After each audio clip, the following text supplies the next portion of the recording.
Hallelujah. પ્રભુ ઈસુ ખ્રિસ્તના પવિત્ર અને સામર્થ્ય નામમાં આપને શાલોમ.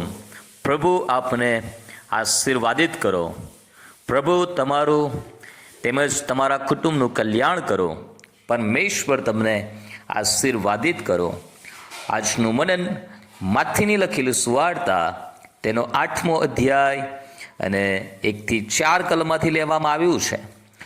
ત્યાં લખવામાં આવ્યું છે, અને પહાડ પરથી પ્રભુ ઈસુ ઉતર્યા ત્યારે અતિ ઘણા લોક તેમની પાછળ ગયા, અને જુઓ, એક કોઢિયાએ આવીને તેમને પગે લાગીને કહ્યું કે, ઓ પ્રભુ, જો તમે ચાહો તો મને શુદ્ધ કરી શકો છો. ત્યારે તેમણે હાથ લાંબો કર્યો ને તેને અડકીને કહ્યું, હું ચાહું છું, તું શુદ્ધ થા. અને તરત તે પોતાના કોઢથી શુદ્ધ થયો. પછી ઈસુએ તેને કહે છે કે, જોજે, તું કોઈને કહીશમાં, પણ જા, યાજકને પોતાને દેખાડ ને તેઓને માટે સાક્ષી તરીકે જે અર્પણ મૂસાએ ઠરાવ્યું હતું તે ચડાવ. બે બાબત આ વચનમાંથી આપણને શીખવા મળે છે. જ્યારે પ્રભુ ઈસુ ખ્રિસ્ત પહાડ પરથી, જે પહાડ પરનું ભાષણ પૂરું થાય છે, અને એ પહાડ પરના ભાષણ પછી પ્રભુ ઈસુ ખ્રિસ્ત જ્યારે નીચે ઉતરતા હોય છે, અતિ ઘણા લોક તેમની પાછળ ગયા, ઘણા બધા લોકો.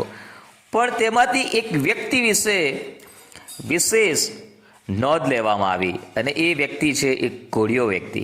અને આ કોઢિયા વ્યક્તિની નોંધ એટલા માટે લેવામાં આવી કેમ કે એ ભીડની મધ્યે આ વ્યક્તિ આવીને પ્રભુ ઈસુને પગે લાગીને કહે છે, વિનંતી કરે છે કે, પ્રભુ, જો તમે ચાહો તો તમે મને શુદ્ધ કરી શકો છો. તેને વિશ્વાસ હતો કે પ્રભુ ઈસુ ખ્રિસ્ત મારો કોઢ મટાડી શકે છે. ઘણા બધા લોકો પ્રભુ ઈસુ ખ્રિસ્તનો ઉપદેશ સાંભળે છે, પરંતુ તેમાંના ઘણા બધા લોકોને વિશ્વાસ બેઠો નથી. પણ આ વ્યક્તિ જે ખરેખર સમસ્યામાં છે ને કોઢ જેવા એક શ્રાપિત રોગથી પીડિત છે, કેમ કે એ સમયે કોઢનો રોગ એક શ્રાપિત બીમારી તરીકે તેને જોવામાં આવતું હતું. જો કોઈને કોઢ થયો છે તો તેને ગામની બહાર અલગ સ્થળે રહેવાનું હતું. અને આવી જગ્યાએ એ કોઢિયા વ્યક્તિને કોઈ સમાજમાં સ્ટેટસ નહીં, કોઈ રિસ્પેક્ટ નહીં, કોઈ એક્સેપ્ટન્સ નહીં, કોઈ સ્વીકૃતિ નહીં. અને આવું એક દયનીય જીવન આ વ્યક્તિ જીવનાર હતો. પણ તેના વિશે બાઇબલ કહે છે કે તે પ્રભુ ઈસુ ખ્રિસ્તની પાસે આવે છે અને કહે છે, પ્રભુ, જો તમે ચાહો તો તમે મને શુદ્ધ કરી શકો છો. ત્યારે તેણે, એટલે પ્રભુ ઈસુ ખ્રિસ્તે હાથ લાંબો કરીને તેને અડકીને કહ્યું કે, હું ચાહું છું, તું શુદ્ધ થા. અને તે તરત પોતાના કોઢથી શુદ્ધ થયો.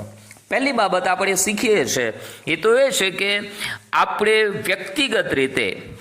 વ્યક્તિગત રીતે પ્રભુ ઈસુ ખ્રિસ્તની પાસે જવાની જરૂર છે.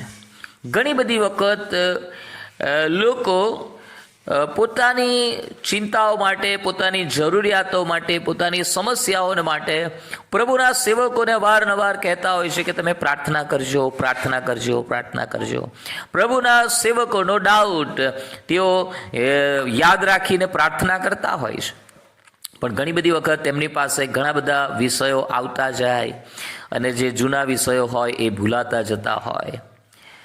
અને એટલા માટે હું પ્રભુના સેવક તરીકે તમને ઉત્તેજન આપું છું કે તમે પોતે, અને પ્રભુના સેવકો એકલા ઉપર તમે નિર્ભર ન રહેશો. તમે પોતે પ્રાર્થનાનો સ્વભાવ કેળવો. તમારી જરૂરિયાતોને માટે થઈને, તમારી દરેક બાબતોને લઈને તમે પ્રભુની પાસે પોતે જઈ શકો છો. કેમ કે જૂના કરારની અંદર એવી વ્યવસ્થા હતી કે કેવળ પ્રમુખ યાજક એ પરમ પવિત્ર સ્થાનમાં જઈ શકે. યાજકો આંગળા સુધી, પવિત્ર સ્થાન સુધી, અને જે પ્રજા છે એ આંગળા સુધી જઈ શકે. પરંતુ નવા કરારની અંદર આપણા પ્રભુ ઈસુ ખ્રિસ્ત જ્યારે વધસ્તંભ પર મરણ પામ્યા ત્યારે જે મંદિરનો પડદો છે તે નીચેથી ઉપરથી નીચે સુધી ફાટી ગયો, અને આપણને પરમ પવિત્ર સ્થાનમાં જવા માટેનો રસ્તો ખોલી નાખ્યો. હવે પ્રભુ ઈસુ ખ્રિસ્તના શરીરમાં થઈને આપણા માટે પરિમ પવિત્ર સ્થાનમાં જવા માટેનો જીવતો અને પવિત્ર માર્ગ ઉઘાડવામાં આવ્યો છે. માટે જો આ કોળિયો વ્યક્તિ પ્રભુ ઈસુ ખ્રિસ્તની પાસે વિશ્વાસ સાથે જાય છે, વિનંતી સાથે જાય છે, આગ્રહ સાથે જાય છે, અપેક્ષા સાથે જાય છે, તેમ જો આપણે પણ આપણા પ્રભુ ઈસુ ખ્રિસ્તની પાસે વ્યક્તિગત રીતે, અંગત રીતે પ્રાર્થનામાં બેસીશું, તેમને વિનંતી કરીશું, તે આપણને નિરાશ નહીં થવા દે. તે જરૂર આપણી પ્રાર્થનાઓ સાંભળશે. ઘણી બધી વખત વિશ્વાસીઓને હું જોઉં છું કે એ લોકો બહુ વધારે પડતું પ્રભુના સેવકો પર નિર્ભર થઈ જાય છે, અને ખરેખર એ એક બહુ મોટી ખામી છે. કેમ કે જ્યારે તમારો વ્યક્તિગત અને અંગત સંબંધ ઈશ્વર સાથે નથી હોતો, ત્યારે જ તમે વધુ પડતા પ્રભુના સેવકો પર નિર્ભર થઈ જાઓ છો કે પેલા સેવક પ્રાર્થના કરે તો કામ થાય, પેલા સેવક પ્રાર્થના કરે ના. અને તમે વ્યક્તિગત રીતે પ્રાર્થના કરો ને, પરમેશ્વર તો આપણા દરેકની પ્રાર્થનાઓ સાંભળે છે, પ્રભુના સેવકોની પણ પ્રાર્થના સાંભળે છે. એવું નથી કહેતો કે આપણે પ્રભુના સેવકો દ્વારા પ્રાર્થના નથી કરાવવાની. યા પ્રભુનો વિશેષ અભિષેક તેઓ ઉપર હોય છે અને એ સેવા તેઓને આપવામાં આવી છે. પરંતુ આપણે પોતે પણ ક્યારે પ્રાર્થના કરીશું? આપણે પોતે પણ ક્યારે આપણી અરજો ગરજોને લઈને આપણા બાપની પાસે જઈશું? એમને તો એ ઈચ્છા છે કે મારું બાળક પોતે મારી પાસે આવે. અને આ કોળિયો વ્યક્તિ ગયો અને તે સાજો થયો. ઘણા બધા લોકોની મધ્યે તેની નોંધ લેવામાં આવી અને ત્યાં બીજી બાબત કહેવામાં આવીને ઈસુ તેને કહે છે, જોજે તું કોઈને કહીશમાં પણ જા, યાજકને પોતાને દેખાડ ને તેઓને માટે સાક્ષી તરીકે જે અર્પણ મુસાએ ઠરાવ્યું હતું તે ચડાવ.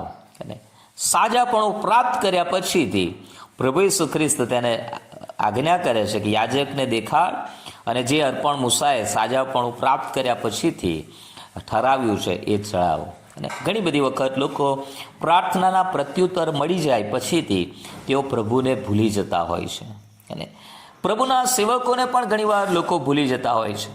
અને પ્રાર્થનાના પ્રત્યુત્તર મળ્યા પછીથી એ લોકોનો સંપર્ક ઓછો થઈ જાય, કેમ કે એમની જરૂરિયાત પૂરી કરવામાં આવી છે. કશો વાંધો નથી, પરંતુ જે અગત્યની બાબત છે એ છે કે તમારો ઈશ્વર સાથેનો સંપર્ક મજબૂત થાય. ને અહીંયા કહે છે કે પ્રાર્થનાનો પ્રત્યુત્તર મળ્યા પછી પ્રભુ એને કીધું કે જે અર્પણ મૂસાએ ઠરાવ્યું છે તે ચઢાવો. અને પ્રાર્થનાનો પ્રત્યુત્તર મળી ગયો એટલે આપણે રાજા બની ગયા એવું નહીં. ઈશ્વરે આપણે પ્રભુને આગળ જે નક્કી કર્યું છે, જે ઠરાવ કર્યો છે એ આપણે પૂરો કરવો જરૂરી છે. હાલેલુયા. તો પરમેશ્વર એને બે બાબતો આજે આપણને આ મનનમાંથી શીખવે છે. એક તો આપણે વ્યક્તિગત રીતે આપણા પ્રભુની પાસે જવાનું છે.